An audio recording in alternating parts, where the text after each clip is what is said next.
નમસ્કાર વિદ્યાર્થી મિત્રો, ફરી એકવાર તમારું સ્વાગત છે આપણે આ યુટ્યુબ ચેનલમાં. તો મિત્રો, આજે આપણે આ વિડીયોમાં ધોરણ 7નું જે વિજ્ઞાનની એકમ કસોટીનું પેપર લેવાનું છે 2024 માટે, તેના માટે આપણે પેપર લઈને આવી ચૂક્યા છીએ.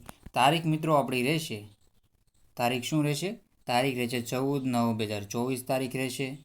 14/9 તારીખ રહેવાની, એટલે કે 14 સપ્ટેમ્બર તારીખ રહેશે. એકમ કસોટી 2024, ધોરણ 7 વિજ્ઞાન. કુલ ગુણ રહેશે 25 ગુણનું પેપર રહેશે. વાર શનિવાર રહેશે. પૂરેપૂરું પેપર સોલ્યુશન તમારે જોવાનું રહેશે અને સાહિત્ય પૂરેપૂરો વિડીયો જોઈ લેજો.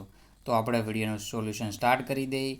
જો મિત્રો તમારે આની PDF જોતી હોય તો આપણી ટેલિગ્રામ ચેનલ વન એજ્યુકેશન ગુજરાતમાંથી તમને મળી જશે અને વોટ્સઅપ ચેનલ છે આપણી વન એજ્યુકેશન ગુજરાત, એને પણ જોઈન કરી લેવી. ત્યાંથી તમને ફોટા મળી જશે. અને આ ચેનલમાં જો નવા હો તો ચેનલને સબસ્ક્રાઈબ કરી લેજો. તો નીચેના દરેક પ્રશ્નના ઉત્તર માટે આપેલા વિકલ્પમાંથી સાચો વિકલ્પ લખો. પહેલું છે, લાઇકેન એ કયા બે સજીવો વચ્ચેનું સહજીવન છે? તો લાઇકેન છે એમાં જવાબ આવશે લીલ અને ફૂગ. શું જવાબ આવશે? લીલ અને ફૂગ વચ્ચેનું સહજીવન છે. પછી બીજા નંબરનો ક્વેશ્ચન છે, નીચેના પૈકી કયું વિધાન સાચું નથી? તો નીચેના પૈકી આપણે જોઈએ તો રાઇઝોબિયન એક પ્રકારની ફૂગ છે, આ વિધાન સાચું નથી. બાકી લાઇકેન અને લીલ અને ફૂગનું સહજીવન છે, સાચું છે. મશરૂમ મૃતોપજીવી વનસ્પતિ છે, આ વિધાન બિલકુલ સાચું છે. કળશપર્ણ કીટાહારી વનસ્પતિ છે, આ પણ સાચું છે. તો મિત્રો, આપણે જોઈએ તો વિડીયોમાં આગળ વધતા પહેલાં હું તમને બીજા યુટ્યુબ ચેનલ વિશેની માહિતી આપી દઉં. તો મિત્રો, આપણી આ બીજી યુટ્યુબ ચેનલ છે હેરી બારિયા યુટ્યુબ ચેનલનું નામ છે. આમ આપણે વ્લોગ્સના વિડીયો અપલોડ કરીએ છીએ. તો આ ચેનલને પણ તમારે સબસ્ક્રાઈબ કરી લેવાની છે અને બેલ આઇકન દબાવી દેજો. આમાં જો આપણે અકવાડા લેક ભાવનગરનો વ્લોગ છે, કંટોળા અને ડ્રેગન ફ્રૂટ, આમાં આપણે ડેઈલી વ્લોગ મૂકીએ છીએ. તો સારી રીતે તમારા વિડીયો જોઈ લેવાના રહેશે. આપણી ચેનલ છે તો સબસ્ક્રાઈબ કરી લેજો. તો ફરીથી આપણે ક્વેશ્ચન તરફ આગળ વધીએ. તો આપણે જોઈએ તો ત્રીજા નંબરનો ક્વેશ્ચન છે, આપણા શરીર માટે જરૂરી ખોરાકના ઘટકોને શું કહે છે? તો આપણા શરીર માટે જરૂરી ખોરાકના તત્વો આપણે જોઈએ તેને પોષક તત્વો કહે છે. વનસ્પતિ તેની પ્રકાશ સંશ્લેષણની પ્રક્રિયામાં કયા ઘટકની જરૂર નથી? તો એમાં ઓક્સિજનની જરૂર રહેતી નથી.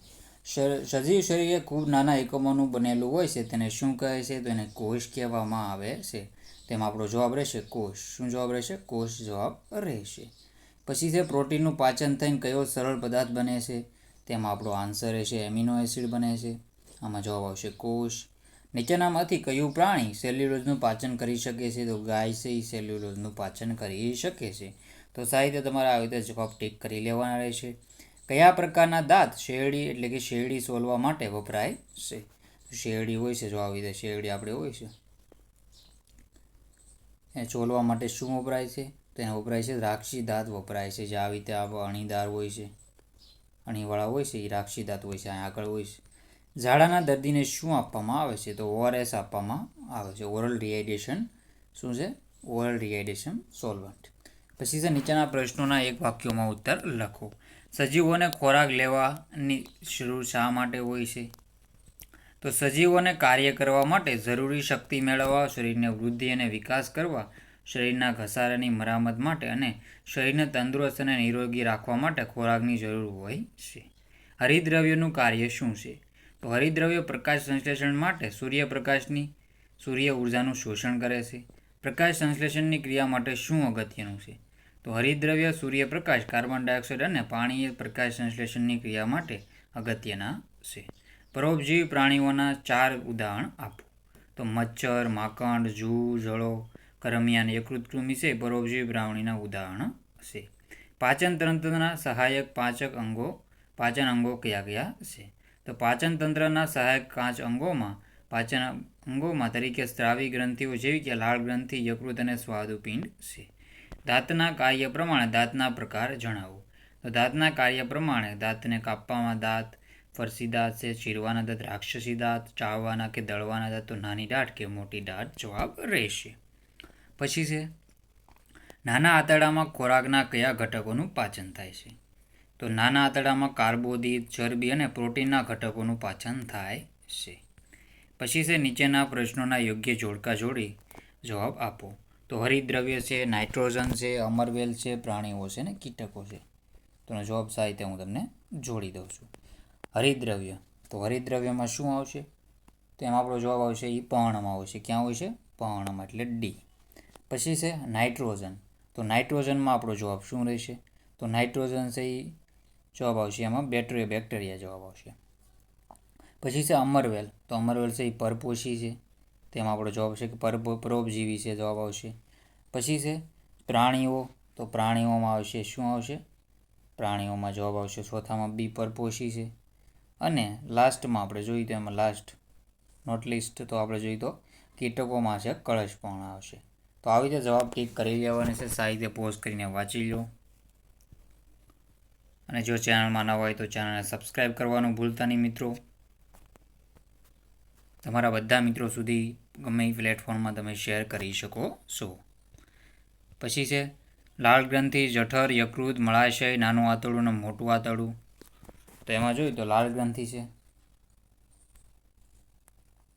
તો લાળ ગ્રંથિમાં શું આવશે? તો લાળ ગ્રંથિમાં આવશે અપાચિત ખોરાકનો સંગ્રહ, લાળ રસનો સ્ત્રાવ, જવાબ આવશે લાળ રસનો સ્ત્રાવ. જઠર. તો જઠરમાં શું આવશે જવાબ? એમાં જવાબ આવશે બીજામાં ડી, એસિડનો સ્ત્રાવ કરે છે જઠર. શું જવાબ આવશે? એસિડનો સ્ત્રાવ કરે છે. પછી છે યકૃત. તો યકૃત એ પિત્તરસનો સ્ત્રાવ કરે છે. પછી છે મળાશય. તો અપાચિત ખોરાકનો સંગ્રહ કરે છે. પછી છે ચોથા મિત્રો જી આવશે, એટલે કે જી તો આમાં નથી મિત્રો આપેલું, એટલે બી આપણે રહેશે મિત્રો. સોરી, અહીં જો મોટા આંતરડામાં અપાચિત, પછી નાના આંતરડામાં પાચન પૂર્ણ થાય અને પાણીનું શોષણ છે. તો પાણીનું શોષણ મળાશયમાં ન થાય, તો એમાં જવાબ આવે અપાચિત ખોરાકનો સંગ્રહ. તો આપણે જોઈએ તો મળાશયમાં થવો જોઈએ. થોડીક મિસ્ટેક છે તો આપણે સુધારી લેવી.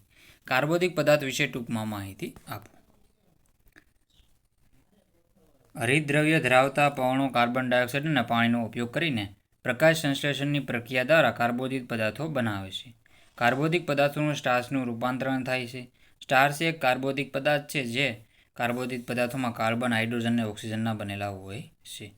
કોષ વિશે ટૂંકમાં માહિતી આપો. તો સજીવ શરીર ખૂબ જ નાના એકમોનું બનેલું હોય છે, જેને કોણ કહે છે? સોરી, કોણ નહીં પણ કોષ. કોષ પાતળા આવરણથી આવૃત હોય છે, જેને કોષરસ સ્તર કહે છે. દરેક કોષમાં ગાઢ મધ્યમાં ગોઠવાયેલ રચના જોવા મળે છે, જેને કોષ કેન્દ્ર કહે છે. કોષ કેન્દ્રની આસપાસ જેલી જેવું દ્રવ્ય આવેલું હોય છે, જેને કોષરસ કહે છે. કેટલાક સૂક્ષ્મજીવો માત્ર એક જ કોષના બનેલા હોય છે. વનસ્પતિને સ્વાવલંબી કહેવાય છે. વનસ્પતિને સ્વાવલંબી કહેવાય છે કારણ કે તે પોતાનો ખોરાક પાણી, કાર્બન ડાયોક્સાઇડ અને અન્ય ખનિજ તત્વોનો ઉપયોગ કરીને પ્રકાશ સંશ્લેષણની ક્રિયા દ્વારા બનાવે છે. સજીવો જ્યારે સરળ પદાર્થોમાંથી પોતાનો ખોરાક જાતે બનાવે છે ત્યારે તેને સ્વાવલંબી પોષણ કહેવામાં આવે છે. આવા સજીવોને સ્વાવલંબી કહેવાય છે. પછી તો મનુષ્યના પાચન અંગોનો જણાવો. તો મનુષ્યના પાચન અંગોમાં જોઈએ તો મુખ, દાંત, જીભ અને લાળ ગ્રંથિ છે એ શરૂઆત. પછી છે અન્નનળી. પછી છે જઠર. પછી નાનું આંતરડું, મોટું આંતરડું, મળાશય અને મળદ્વાર. તેમાં લાળ ગ્રંથિ, યકૃત, સ્વાદુપિંડ જેવી સ્ત્રાવી ગ્રંથિઓ છે. સહાયક સ્વાદુપિંડ છે આપણે અંતઃસ્ત્રાવી છે અને બહિસ્ત્રાવી બંને ધરાવે છે. યકૃતમાં પિત્તરસનો સ્ત્રાવ થાય છે, સૌથી મોટી ગ્રંથિ છે. પ્રાણીઓમાં ખોરાક મેળવવાની જુદી જુદી પદ્ધતિઓ કઈ છે? તો જુદા જુદા પ્રાણીઓમાં ખોરાક મેળવવાની જુદી જુદી રીતો હોય છે. મધમાખીને હમિંગબર્ડ છે વનસ્પતિમાંથી રસ ચૂસે છે. નાનું બાળકને ઘણા પ્રાણીઓ માતાના દૂધ પર નભે છે. અજગર જેવા સાપ પ્રાણીઓને ગળી જાય છે.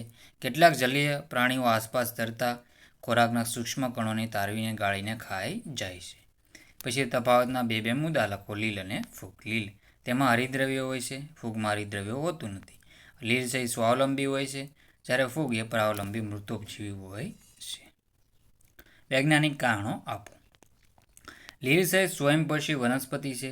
અમરવેલ પરોપજીવી વનસ્પતિ છે અને કઠોળ વર્ગની વનસ્પતિમાં નાઇટ્રોજનયુક્ત ખાતરની જરૂર હોતી નથી. તો સાહિત્ય મિત્રો પોઝ કરીને વાંચી લ્યો. તો સાહિત્ય તમારે વાંચી લેવાનું રહેશે. પછી આગળનો ક્વેશ્ચન છે, પર્ણો એ વનસ્પતિના ખોરાક બનાવવા માટેના કારખાના છે. ખોરાકને ખૂબ ચાવીને ખાવો જોઈએ. તો આ બંને ક્વેશ્ચન આઈએમપી છે, મોસ્ટ આઈએમપી છે, તો આ પણ વાંચી લેવા. સ્ક્રીનશોટ લઈ લેવો અને ચેનલમાં નવો હોય તો ચેનલને સબસ્ક્રાઈબ કરી લેજો. પછી શું રોટલો વધુ ચાવવાથી મીઠો લાગે છે? એ પણ સાહિત્ય જોઈ લેવું. અને ચોથા નંબર છે, માગ્યા પ્રમાણે ઉત્તર લખો. વનસ્પતિમાં ખોરાક બનાવવા માટે કાચો માલ પર્ણ સુધી કેવી રીતે પહોંચે છે? જઠરની રચના સમજાવો.